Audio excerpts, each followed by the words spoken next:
February 12th, 1947, there is an earthquake in the Paris fashion houses that reverberates through all aspects of society in the Western world and signals a new era for gender relations, social norms, and beauty standards.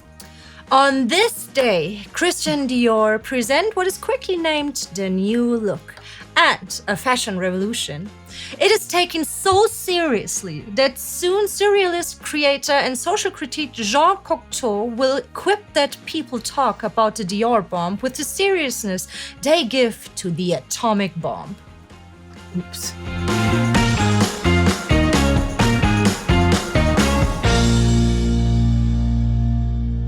I'm Astrid Deinhard. And I'm Anna Deinhard. Welcome to Season 1 of TimeGhost Cold War coverage in our series War to War, where we follow the wars that wouldn't end within a Cold World War. The beginning of the digital age, the atomic age, and the space age, when we began to replicate our minds electronically. Gained the power to end our very existence as a species and discovered that we can truly reach for the stars. Hello, darlings. Okay, fashion. For most people, just the way we dress and focusing on it is often seen as a frivolity, shallow vanity, and something of less importance. We certainly do not think that. We don't think so. No, we really don't.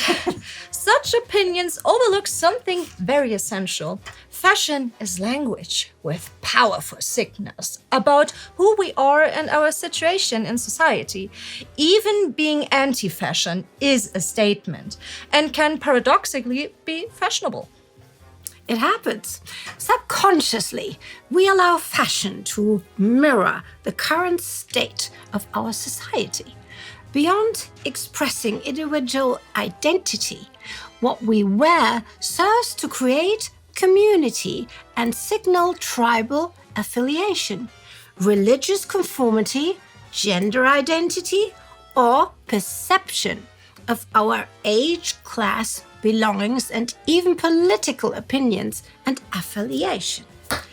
By looking at how people style themselves, we can learn a lot about society. By looking at how people react to changes in fashion, we can arguably learn even more.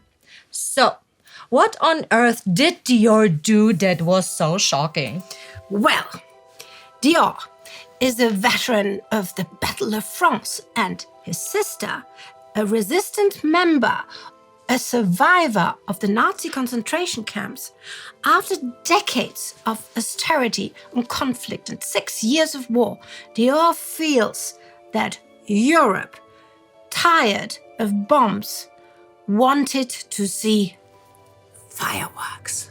And that is what he delivers, showing 40 models dressed in feminine, curvy, luxurious dresses that merge modern and classical looks into a synthesis that will define fashion for the next decade. Okay, but why is that a big deal? And isn't he Dior, a fashion designer expected to shock the world with new looks? Well, in 1947, he isn't yet Dior as we know him. He's a couturier, a tailor, not the owner of a big fashion house. A tailor, showing in his name as if he is a brand, is unheard of.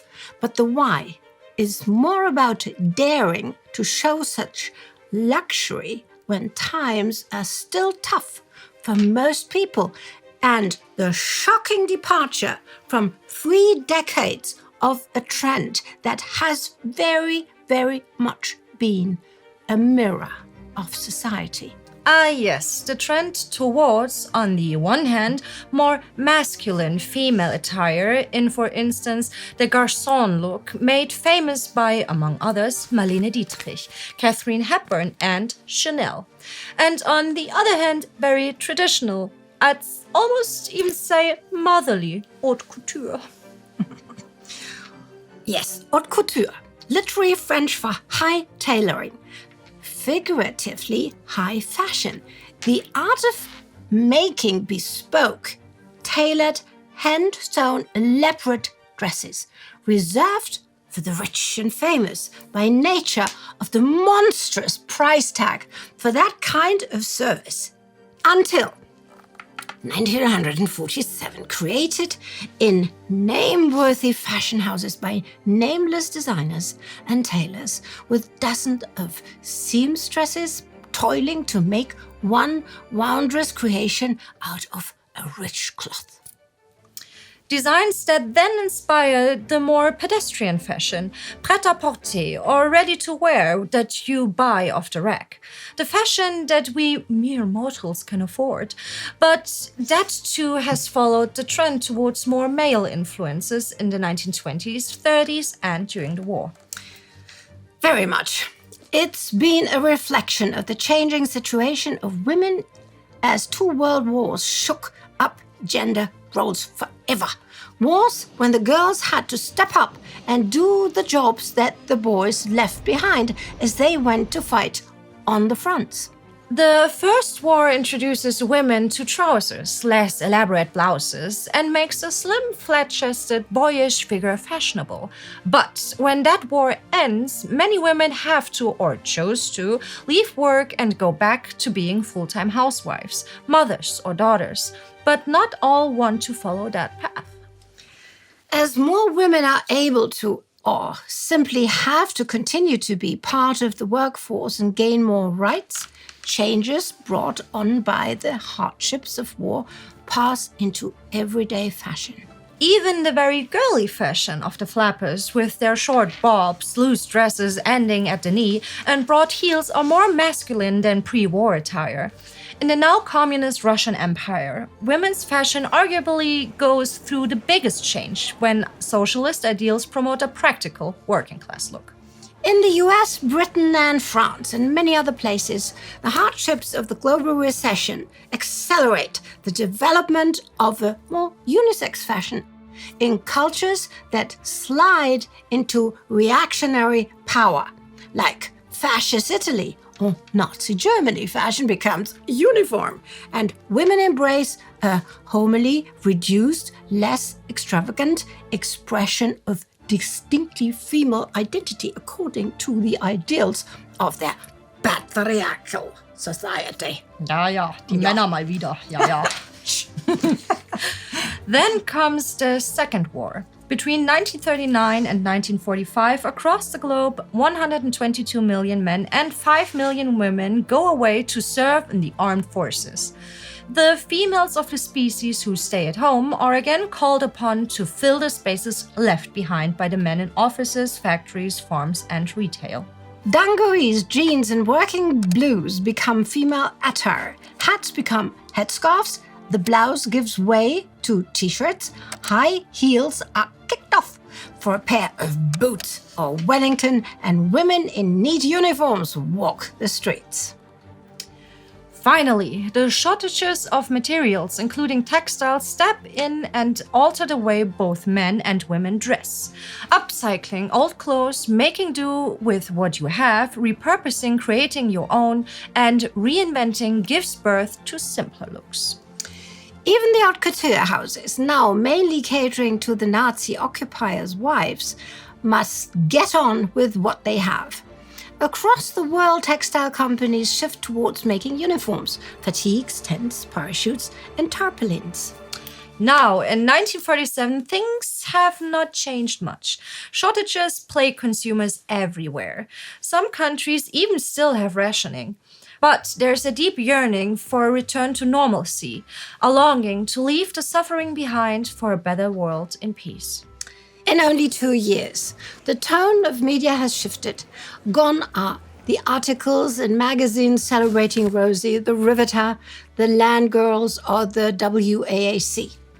General media is once again mostly a men's domain, and women's magazines almost exclusively feature the woman at home, the young mother, the family caretaker, the perfect wife, pleasing to the eye and always ready to help. But many don't want to turn back the clock. Many women, especially young women, want to keep the independence the war empowered them with. Faced with tens of millions of men returning into the workforce, that is an uphill battle.